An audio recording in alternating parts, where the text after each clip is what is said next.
Quality और consistent performance के लिए सिर्फ सिल्वर पंप्स एंड मोटर्स, नाम याद रखना।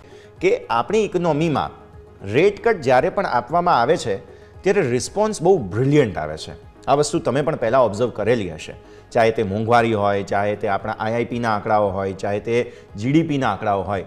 જરા પણ આપણી ઇકોનોમી એટલી સેન્સિટિવ છે કે જરા પણ જો એનું પરિવર્તન થાય તો એનો રિસ્પોન્સ તુરંત જ 1, 2, 4 મહિનાની અંદર મળી જતો હોય છે. તો સર એ પણ ખાસ સમજીએ. સર તો સૌપ્રથમ તો યસ, આપણે જોઈએ છે કે અત્યારે જીઓ પોલિટિકલ સિચ્યુએશન બહુ ફ્રેજાઇલ છે. એક દિવસ કંઈક નિર્ણય લેવાય છે, બીજા દિવસે એને ડિફરન્ટ લેવામાં આવે છે. આજે જ્યારે મેક્સિકો અને કેનેડા ઉપરના જે અમેરિકાએ ડ્યુટી નાખેલી એ રિવર્સ કરી છે ફોર ધ 1 મંથ. સામે છેડે ચાઇનાએ 10 જગ્યાએ 15% ડ્યુટી નાખી છે. એટલે આ ટાઈપની સિચ્યુએશન જ્યારે હોય વર્લ્ડમાં તો આપણે સમજી શકીએ છીએ કે એવરી ડેઝ આપણને કંઈક ને કંઈક નવું સાંભળવા મળવાનું છે.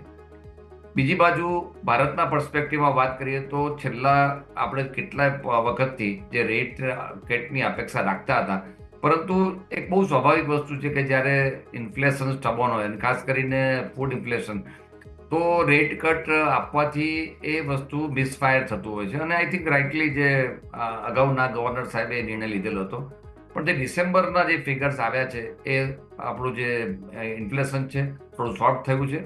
બીજી બાજુ જે હવે ક્રોપના આંકડા આવ્યા છે એ પ્રમાણે હવે ફૂડ ઇન્ફ્લેશન વધે એવી શક્યતા પ્રમાણમાં ઓછી લાગી રહી છે.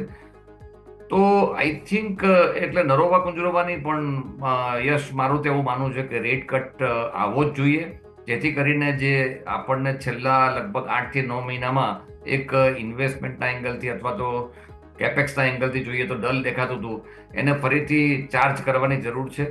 અને એમાં કદાચ માઇનોર રિસ્ક રહેવું પણ હોય કદાચ, તો પણ મારી દ્રષ્ટિએ કરવું જોઈએ. As far as currency is concern, currency બહુ જ વોલેટાઇલ છે વર્લ્ડમાં, અને આપણે બીજી બધી કમ્પેરિઝન ના કરીએ. ઓફકોર્સ આપણે લો લેવલે ટ્રેડ થઈ રહ્યા છીએ, but that is against the dollar only. પણ તમે euro as well as pound જોશો તો એમાં કોઈ પણ જાતનો ફેરફાર નથી. ઇટ શોઝ કે American dollar has become very strong, અને તમે જોશો કે બીજી બાજુ બુલિયન પણ એટલું સ્ટ્રોંગ છે. એટલે આ એક બહુ ટિપિકલ સિચ્યુએશન જોવામાં આવે. જ્યારે જનરલી જ્યારે ડોલર સ્ટ્રોંગ હોય તો સોનું ને ચાંદી તમને વીક પડતા હોય, પણ આ વખતે સોનું ચાંદી પણ સ્ટ્રોંગ છે, સાથે સાથે ડોલર પણ સ્ટ્રોંગ થયેલો છે. એટલે આ એક ફેક્ટર ક્યાં સુધી રહેશે કહેવું મુશ્કેલ છે, પણ ડેફિનેટલી એક બહુ જ વોલેટાઇલ સિચ્યુએશનમાં વર્લ્ડ ઇકોનોમી પસાર થઈ રહી છે. ને આપણે એમાંથી કેટલા બફર્સ રહીએ છીએ એ એટલું મહત્વનું છે.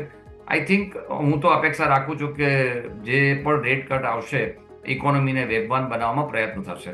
એટલે ઇન ઓલ બજેટના પ્રપોઝલ પછી expectation of the rate cut is definitely વ્યાજબી ગણી શકાય છે.